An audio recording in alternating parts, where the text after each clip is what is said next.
Frères et sœurs, que Dieu vous bénisse puissamment. Merci Seigneur pour ce moment. Papa, sois au milieu de nous. Enseigne-nous, conduis-nous, dirige-nous, assiste-nous. En ce moment, nous allons partager au nom de Jésus-Christ. Amen. Partageons la parole de Dieu, frères et sœurs, qui est inégalable. Exhortons-nous. Le message que nous avions aujourd'hui, c'est que, frères et sœurs, il y a beaucoup d'hommes qui sont appelés, mais qui ne sont pas encore rentrés dans la bergerie de Dieu. Et beaucoup sont tourmentés. Beaucoup vivent des persécutions. Beaucoup ont des soucis, des problèmes de santé, de maladie. Mais mon frère, laisse-moi te dire que Dieu peut te châtier aussi avec des maladies. Il y a des gens qui peuvent être malades aujourd'hui. C'est tout simplement parce que tu n'as pas encore accepté Dieu. C'est tout simplement parce que tu n'as pas encore reconnu que Dieu est ton Dieu. Voilà pourquoi tu souffres. C'est étonnant, mais Dieu peut le faire. C'est ce que je veux qu'on partage. Il y a des gens qui souffrent, des gens qui ont des problèmes de santé, des gens qui sont malades, des gens qui ont des soucis, des gens qui souffrent, des gens qui ont des problèmes, des difficultés. Mais est-ce que tu sais que ces problèmes peuvent venir tout simplement parce que tu refuses de faire la volonté de Dieu? C'est ce que tu ne savais pas. Je vais te montrer quelqu'un ici qui a voulu fuir la volonté de Dieu. Et Dieu lui a montré que je suis Dieu. Donc, cela peut être ton cas. Aujourd'hui, tu vis des tourments, tu vis des difficultés, tu vis des problèmes, tu vis ceci, cela, tu vis ça, tu vis la sécheresse, tu vis la pauvreté, tu vis des difficultés, tu peux même mourir. Tu peux même détruire ta propre famille. Est-ce que tu sais que tu ne savais pas que cela est possible? Tu peux détruire ta propre famille, tout simplement parce que tu refuses la voie de Dieu. Les élus, tu peux être un élu, tu es un enfant de Dieu, mais comme tu refuses de faire la volonté de Dieu, Dieu te pousse dans les tourments. Dieu peut le faire parce que tu refuses de faire sa volonté. Pourquoi tu es en train de fuir Dieu? Pourquoi tu es en train de fuir Dieu? Est-ce que tu peux répondre à cette question? Tu es appelé à être un enfant de Dieu, mais tu es en train de fuir Dieu. Et Dieu te rappelle aujourd'hui par ma bouche de le reconnaître comme Seigneur et Sauveur et de revenir à lui. C'est ce que je veux te démontrer ici, mon cher frère, ma chère sœur. Pour les femmes, tu peux servir Dieu par ton comportement. Tu n'as pas besoin de prêcher la parole de Dieu. Tu peux servir Dieu par ton comportement. À travers ton comportement, les gens peuvent reconnaître que tu es une servante de Dieu. Pour une femme, tu peux servir Dieu en intercédant pour ta famille, en intercédant pour l'assemblée dans laquelle tu partages la parole de Dieu, en intercédant pour l'humanité. C'est comme ça que les vraies femmes qui servaient Dieu intercédaient. Comme Anne, dans le livre de Luc 1, qui intercédait et passait sa vie dans les jeûnes et dans les prières. Donc, et 1 Pierre 3 nous parle également que les femmes qui ont des maris qui sont incrédules, qui ne croient pas, peuvent prêcher la parole à leur mari par leur comportement, par leur façon de vivre chaste et réservée. Et passant par cela, leurs maris incroyants peuvent devenir décroyants. Donc voilà pour une femme, comment est-ce que tu peux prêcher la parole de Dieu par ton comportement. Mais pour les hommes peuvent prêcher la parole de Dieu. Il y en a aussi qui ne peuvent pas prêcher la parole de Dieu, mais qui peuvent prêcher la parole de Dieu en faisant du bien, en aidant les gens dans le monde, en aidant des orphelins, en louant le Seigneur, en adorant l'Éternel, en bénissant notre véritable Dieu. Voilà comment nous devions prêcher. Ceux qui sont appelés à l'évangile doivent prêcher l'évangile. Ceux qui sont appelés à l'exhortation doivent rester dans l'exhortation. Chacun doit mettre son don en service. Peut-être que Dieu t'a donné un don. Dieu t'a donné un don, mais tu refuses d'utiliser ce don-là. Tu n'utilises pas ce don-là parce que tu ne crains pas Dieu. Donc le don n'est pas encore en exercice en toi. Parce que ce don ne peut pas commencer à exercer en toi si tu ne l'as pas accepté. Tu es en train de fuir la mission de Dieu. Peut-être que tu es un homme de Dieu, un vrai pasteur, pas les faux pasteurs qui sont là dehors. Peut-être que tu es un vrai prophète, pas les faux prophètes qui sont là dehors. Mais tu es en train de refuser le ministère de Dieu. Tu es en train de t'enfuir. Tu préfères rester dans le monde. Tu es dans ton joka. Tu bois les alcools, tu bois le vin. Tu es avec les femmes. Tu fuis le travail que Dieu t'appelle. Pourquoi il t'a envoyé sur terre? Tu es en train de fuir. Peut-être que tu as appelé par ta façon de vivre, de prêcher la parole aux hommes, mais tu es en train de fuir. Tu préfères rester dans ton monde, tu cherches ton argent, tu construis tes maisons, tu fais tes choses. Mais ce n'est pas pour ça que Dieu t'a envoyé sur terre. Tu es en train de fuir. Et depuis que tu le fais, la malédiction est en train de te suivre.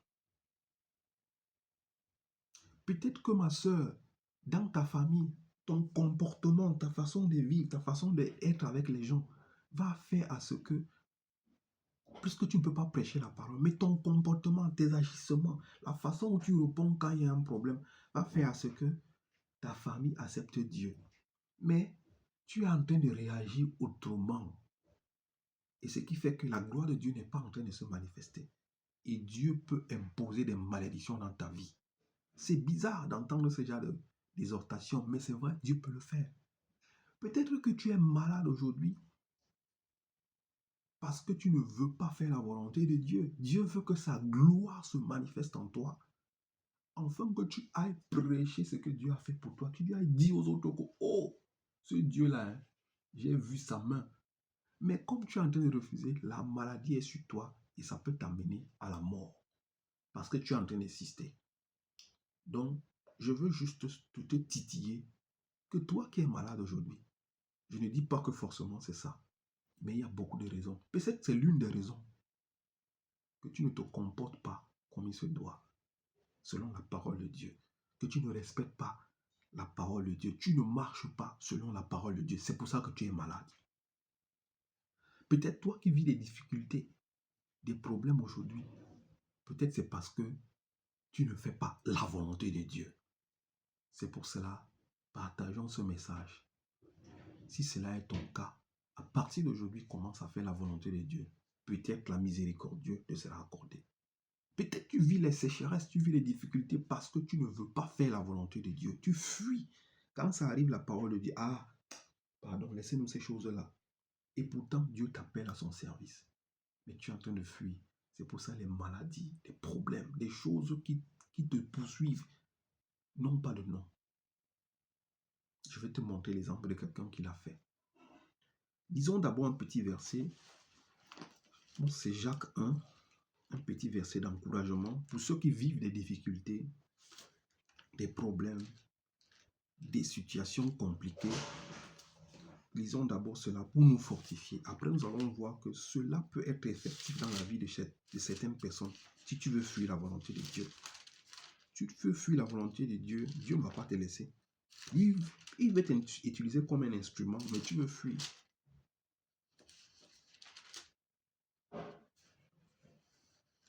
Jacques 1,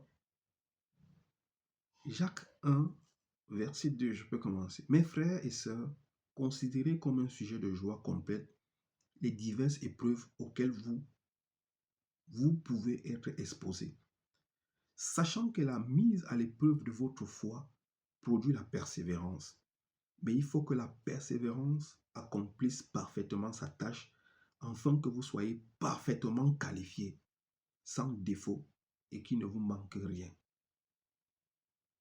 Frères et sœurs, considérez comme un sujet de joie complète les diverses épreuves auxquelles vous pouvez être exposés, sachant que la mise à l'épreuve de votre foi produit la persévérance. Considère comme un sujet de joie les difficultés dans lesquelles tu es en train de passer. Peut-être que Dieu veut produire la persévérance en toi. Mais il faut que cette persévérance soit parfaite et complète, afin que tu sois qualifié. Mais plus que tu vas considérer à partir d'aujourd'hui comme un sujet de joie les difficultés dans lesquelles tu es en train de passer, je veux te confirmer que ça peut être que Dieu te fait passer, ou il a permis ces épreuves, c'est pour que tu comprennes sa grandeur dans ta vie. C'est pour cela que je vais partager avec toi un homme ici que Dieu a appelé à sa mission et il a voulu fuir. Il a voulu faire sa volonté, il ne voulait pas faire la volonté de Dieu. Le livre de Jonas, Jonas 1, verset 1. La parole de l'Éternel fut adressée à Jonas, fils d'Amittai. Lève-toi, va à Ninive, la grande ville, et crie contre elle, car sa méchanceté est montée jusqu'à moi. Dieu a parlé à Jonas, et il a dit à Jonas, va dire aux hommes de Ninive de se repentir, sinon je vais détruire cette ville, parce que leurs péchés sont déjà montés jusqu'à mes narines, ça sent mauvais. Qu'est-ce que Jonas fait? C'est pour ça que je te dis, peut-être tu es malade aujourd'hui, peut-être tu vis des problèmes, des difficultés aujourd'hui, tu vis des situations compliquées aujourd'hui, parce que tu es en train de faire comme Jonas. Je ne m'adresse pas aux hommes, parce que je parle ici aux hommes, et je parle également aux femmes. Même si la femme ne prêche pas la parole de Dieu, je dis par ton comportement, tu peux prêcher la parole de Dieu à ta famille. Par ton comportement, tu peux prêcher la parole de Dieu à ton entourage. Par ton comportement, toi femme, tu peux prêcher la parole de Dieu à ton mari qui est incrédule, en le respectant, en te soumettant en lui donnant la place de chef. Tes frères et sœurs dans ta famille, tu peux les prêcher la parole de Dieu par ta façon de leur répondre, ta façon de te comporter. Au milieu de ton entourage, dans ton lieu de service, tu peux prêcher la parole de Dieu en dégageant un esprit vrai, en t'habillant décemment, en te respectant, en te comportant. C'est comme ça qu'une femme prêche la parole de Dieu. Mais toi, un homme, peut-être que Dieu t'appelle à son service, mais tu es en train de fuir comme Jonas. On envoie à Jonas, va exhorter tes frères, va évangéliser les pécheurs. Jonas fait quoi? Jonas se leva pour s'enfuir à Tarsis. Voilà ce que beaucoup d'entre nous sommes en train de faire. Nous fuyons la mission de Dieu pour aller vivre dans les boîtes de nuit, pour aller dans les fêtes, pour nous enivrer, pour chercher des femmes, pour chercher de l'argent. Nous fuyons la mission que Dieu nous donne pour aller faire notre volonté charnelle. Jonas s'éleva pour fuir à Tarsis, loin de la présence de l'Éternel. Tu ne peux pas fuir la présence de l'Éternel.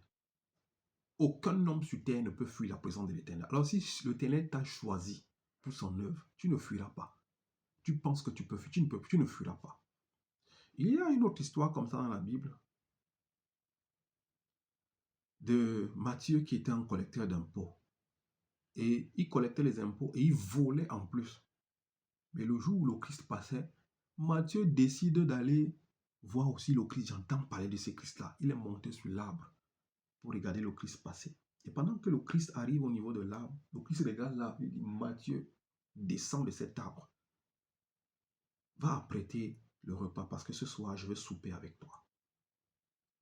Le Christ l'a fait parce que Matthieu, voilà, toi et moi aujourd'hui, nous lisons les évangiles de Matthieu. C'est ce Matthieu-là qui a écrit ces évangiles. Le Christ l'a appelé, Matthieu, descends, ce soir, je soupe avec toi. Et quand le Christ va manger ce Matthieu, on dit, mais comment est-ce que s'il est Seigneur, comment il peut venir manger chez un pécheur? Le Seigneur Jésus-Christ leur rappelle que cet homme que vous voyez est aussi un fils d'Abraham. Et il fallait que la grâce entre chez lui aujourd'hui. Et quand il le dit, Matthieu se lève, il confesse, il dit, j'ai volé. Mais toute personne que j'ai volée, je suis prêt à rembourser. Et c'est passant par là que Matthieu a commencé à servir l'Éternel. Tu ne peux pas te cacher devant l'Éternel. Tu ne peux pas fuir l'Éternel. Tu ne peux pas fuir la présence. Tu es en train de traîner là. Tu penses que tu t'occupes de tes affaires. Dieu t'appelle à sa mission. Réponds à cette mission-là et tu seras guéri. Réponds à cette mission et tu seras libre. Réponds à cette mission et tu seras sauvé. Il pensait fuir la présence de l'Éternel. Il descendit à Jaffa et il trouva un bateau qui allait à Tarsis. Il paya le prix du transport et s'embarqua pour aller avec les passagers à Tarsis, loin de la présence de l'Éternel. Le monsieur, il prend l'argent, il paye le transport, il rentre dans un bateau. Il peut aller à Tarsis, il veut fuir la présence de Dieu. Il veut fuir la présence de Dieu pour que Dieu le laisse en paix. Il rentre dans le bateau, pensant qu'il peut fuir la présence de Dieu. Regardons ce qui peut arriver quand tu veux refuser de faire la volonté de Dieu. Dieu peut te tourmenter, mon frère. Ce que je te dis est vrai. Ma soeur, Dieu peut te tourmenter quand tu refuses de faire sa volonté. L'Éternel fit souffler un vent sur la mer, un vent impétueux, et il s'éleva sur la mer une si grande tempête que le bateau menaçait de faire naufrage. Il rentre dans le bateau, voulant fuir. Parce que Dieu qui voit les cœurs, qui connaît les cœurs, il se dit, mais j'ai envoyé cet enfant, mais il veut plutôt fuir. Il rentre dans le bateau. On dit, Dieu fait souffler une tempête dans la mer qui balançait le bateau de tous côtés et que le bateau voulait faire naufrage. Les marins eurent peur et ils imploraient chacun leur Dieu et ils jetaient dans la mer les objets qui étaient sur le bateau afin de l'alléger. Jonas était descendu au fond du bateau, s'était couché et dormait profondément. Jonas, comme il savait ce qui se passait, lui, il est descendu au fond du bateau et il s'est couché, il dormait lui profondément. Pendant que les autres étaient en train de vouloir alléger le bateau, Jonas allait se cacher sous le bateau et il dormait profondément. Voilà ce que tu peux causer dans ta vie et la vie de ceux qui sont autour de toi quand tu veux fuir la volonté de Dieu. Les vents impétueux peuvent souffler dans vos vies à cause de toi qui fuis la volonté de Dieu. Les vents impétueux peuvent souffler dans ta vie, dans la vie de tes enfants, dans la vie de tes femmes, de ta femme, dans la vie de ton mari, parce que tu fuis la volonté de Dieu. Regarde ce que tu peux occasionner parce que tu ne veux pas marcher selon la volonté de Dieu. Il dormait profondément. Le capitaine s'approcha de lui et lui dit, « Pourquoi dors-tu? Lève-toi, fais appel à ton Dieu. Peut-être voudra-t-il penser à nous et nous ne mourrons pas. » Puis se dirent l'un à l'autre, « Venez, tirons au sort pour savoir qui nous attire ce malheur. » Jonas était devenu un porteur de malheur pour ces hommes, au lieu d'être un porteur de bonheur, parce que nous, les enfants de Dieu, nous sommes les porteurs de bonheur. Ne sois pas un porteur de malheur pour ta famille. Ne sois pas un porteur de malheur pour ta propre vie, parce que tu es en train de fuir la volonté de Dieu. Croyant faire les choses du monde, j'ai construit, j'ai acheté, j'ai vendu, j'ai ceci. Non, tu vas être un porteur de malheur pour ta famille. Et ces hommes décident de tirer au sort pour voir, mais qui a la malchance parmi nous ici? Venez, tirons au sort pour savoir qui nous tire ce malheur. Et il tira au sort, et le sort tomba sur Jonas. Alors ils lui dirent, dis-nous, qui nous attire ce malheur? Quelle est ton occupation et d'où viens-tu? Quel est ton pays et de quel peuple es-tu? Il répondit, je suis hébreu et je crains l'Éternel, le Dieu du ciel, qui a fait la mer et la terre. Jonas leur dit que je suis un hébreu. Un hébreu, c'est comme on dit à un Israélite aujourd'hui. Un juif, ce n'est pas forcément nos frères de l'autre côté, mais un juif, un hébreu, c'est celui qui craint et qui fait la parole de Dieu. La Bible le déclare dans le livre de Romains, je pense Romains 2, c'est celui qui fait la parole de Dieu, qui est fils d'Abraham. Je pense Romains 9 aussi parle de ça. Un vrai fils d'Abraham, c'est celui qui fait sa volonté. C'est pour ça la parole déclare, vers la fin, beaucoup qui devaient s'asseoir sur la table d'Abraham ne s'asseyeront pas, mais les gens viendront de partout à cause de leur foi et s'asseront à leur place. Donc n'aie pas peur d'entendre hébreu. Un vrai fils d'Israël, c'est celui qui fait la volonté de Dieu, selon la Bible. Un vrai juif, c'est celui qui fait la parole, qui fait la volonté de Dieu. Ces hommes furent saisis d'une grande crainte et lui dit, pourquoi as-tu fait cela? Parce qu'il fuyait la volonté de Dieu. Mais pourquoi tu fuis la volonté de ton Dieu? Il sut en effet qu'il fuyait loin de la présence de l'Éternel parce qu'il leur déclarait. Il lui dit, que te ferons-nous pour que la mer se calme envers nous? En effet, la mer était de plus en plus déchaînée. La mer était de plus en plus déchaînée. Ta situation peut s'empirer parce que tu es en train de fuir la face de l'Éternel, mon frère, ma soeur. Les maladies peuvent augmenter parce que tu es en train de fuir la main de celui qui est et qui sera. Tu es en train de fuir, de faire la volonté de Dieu. Mon frère, prends ta Bible, commence à lire. Prends ta Bible, commence à lire. Ta guérison viendra. Prends ta Bible, commence à lire. Tu auras des solutions. Prends ta Bible, commence à partager avec tes enfants. Oh, mon frère, oh, ma soeur, dis à ton mari de prendre la Bible. Vous commencez à partager la parole de Dieu dans votre maison. Commencez à vous sanctifier avec la parole de Dieu. On dit ici que la mer était déchaînée de plus en plus. Les problèmes vont augmenter. Tant que tu vas persister à ta rébellion, tu vas avoir plus de soucis, plus de problèmes. Il leur répondit, prenez-moi et jetez-moi dans la mer. Il était devenu un porteur de malheur. On lui demande, mais qu'est-ce qu'on peut faire maintenant pour que la mer s'allège? Il dit, prenez-moi, jetez-moi. Prenez-moi et jetez-moi dans la mer. Et la mer se calmera. Il savait. Le problème, c'est que Jonas ici savait. Toi aussi, tu sens au plus profond de toi qu'il y a un vent qui souffle. Parfois, tu as l'envie de lire, de faire la volonté de Dieu.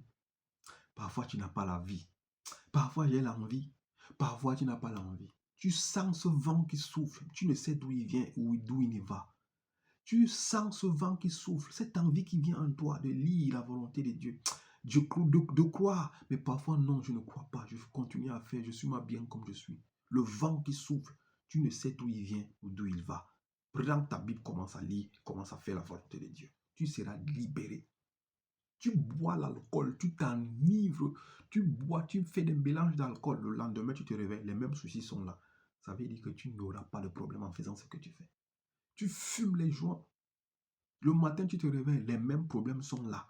Ce n'est pas la solution. La solution est là. Prends ce petit livre, commence à le lire et tu seras affranchi. Ces hommes ramèrent.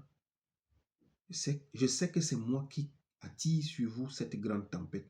Ces hommes ramèrent pour gagner la mer ferme, mais ils ne purent pas y arriver parce que la mer était toujours plus déchaînée contre eux. Alors ils s'adressèrent à l'Éternel et dirent, Éternel, ne nous fais pas mourir à cause de la vie de cet homme et ne nous charge pas du sang innocent. En effet, toi, Éternel, tu fais ce que tu veux. Puis ils prirent Jonas et le jetèrent dans la mer. Mon frère, ne sois pas une pierre d'achoppement pour ta famille. Ma soeur, ne sois pas une pierre d'achoppement pour ta famille. Fais la volonté de Dieu. Ici, ils jetèrent Jonas dans la mer et la fureur de la mer s'apaisa. Une fois qu'on a jeté Jonas dans l'eau, la mer s'est apaisée. Puisque Jonas ne voulait pas faire la volonté de Dieu, Dieu a dit, bon, comme tu préfères mourir, go! On l'a jeté dans la mer. La mer s'apaisa. Quand tu vas commencer à faire la volonté de Dieu, les turbulences, les vents impétueux qui souffrent dans ta vie, les maladies vont s'apaiser. On jeta Jonas. On dit ici, l'Éternel, il offrit un sacrifice. Ces hommes furent saisis d'une grande crainte de l'Éternel. Ils offrirent un sacrifice à l'Éternel et firent des vœux. Au 2, on dit, l'Éternel fit venir un grand poisson pour avaler Jonas. Et Jonas fut 3 jours et 3 nuits dans le ventre du poisson. Un grand poisson, c'est le mystère de Dieu, est venu avaler Jonas. Jonas a fait 3 jours et 3 nuits dans le ventre du poisson. Ça préfigurait ici la mort du Christ dans le tombeau 3 jours et 3 nuits. Et le 3e jour, il ressuscitait. On dit ici, du ventre du poisson, Jonas est entré dans les entrailles de la mort, comme le Seigneur Jésus-Christ est entré dans les entrailles du sol, dans la mort 3 jours. Du ventre du poisson, Jonas pria l'Éternel parce qu'il était rentré dans le séjour de la mort. C'était fini pour Jonas. Comme il était rebelle, le poisson l'a avalé. C'était fini. Mais le troisième jour, comme le Seigneur Jésus-Christ a été ressuscité, Jonas, on dit, Jonas pria l'Éternel dans le séjour des morts. Ce n'est pas ce qu'on écrit, mais c'est ce qui vient à moi. Jonas pria l'Éternel, son Dieu, en disant, dans ma détresse, j'ai fait appel à l'Éternel et il m'a répondu. Dans ta détresse, fais appel à l'Éternel. Du milieu du séjour des morts, Jonas était dans le séjour des morts, dans le ventre du poisson. Toi aussi, du milieu du séjour des morts, j'ai appelé au secours. Appelle l'Éternel à ton secours. Et tu as entendu ma voix. Tu m'as jeté dans l'abîme. Dieu a jeté Jonas dans l'abîme. Toi aussi, tu es dans l'abîme aujourd'hui parce que tu ne veux pas faire la volonté de Dieu. Dans les profondeurs de la mer, il est dans les profondeurs de la mer, comme tu es dans les profondeurs de l'obscurité. Et les courants m'ont environné. Toutes les vagues et tous les flots sont passés sur moi. Je disais, je suis chassé loin de ton regard, mais je verrai encore ton saint temple. L'eau m'a couvert jusqu'à m'enlever la vie. L'abîme m'a enveloppé. Les algues s'enroulaient autour de ma tête. Je suis descendu jusqu'aux racines des montagnes. Les verrous de la terre m'enfermaient pour toujours, mais tu m'as fait remonter vivant du gouffre. Éternel mon Dieu, quand mon âme était abattue à moi, je me suis souvenu de toi. Souviens-toi de l'Éternel dans tes problèmes, mon frère, ma soeur. Et ma prière est parvenue jusqu'à toi dans ton saint temple. Ceux qui s'attachent à des idoles sans consistance, éloignent de la bonté. Quant à moi, je t'offrirai des sacrifices avec un cri de reconnaissance et j'accomplirai les vœux que j'ai faits. Le salut vient de l'Éternel. L'Éternel parla au poisson et le poisson vomit Jonas sur la terre. Le salut vient de l'Éternel. Jonas reconnaît ici que non, les vœux qu'il a fait à l'Éternel, il va les accomplir. Jonas reconnut que l'Éternel est Dieu. Jonas reconnaît que l'Éternel l'a envoyé dans l'abîme de la mort. Jonas dit, mais j'ai crié à l'Éternel. Mon frère, crie aussi à l'Éternel. Invoque ton Dieu. Demande-lui pardon, Seigneur. Ça fait des années que je ne refuse de faire ta volonté. Je ne fais qu'à ma tête. Je suis rebelle. Mais pardonne-moi. Mais aujourd'hui, je décide, Seigneur, de faire ta volonté, de te suivre et de marcher selon tes préceptes et tes commandements. La Bible déclare ici, l'Éternel parla au poisson. L'Éternel est capable de parler à ta maladie. L'Éternel est capable de parler à la sécheresse que tu es en train de vivre. L'Éternel est capable de parler aux problèmes que tu subis. L'Éternel est capable de parler à la sorcellerie. L'Éternel est capable de parler aux démons de te libérer. L'Éternel est capable de dire un mot et que tu sois une nouvelle personne. L'Éternel parla au poisson et le poisson vomit Jonas sur terre. L'Éternel est capable d'arrêter les vents impétueux qui soufflent dans ta vie. L'Éternel est capable de te délivrer de toute puissance obscure. L'Éternel est capable de te ramener à la vie et à l'existence. Toi qu'on a déclaré cliniquement mort, si tu crois à sa parole et que tu la mets en exercice, que Dieu te bénisse au nom de Jésus-Christ. Amen. Merci.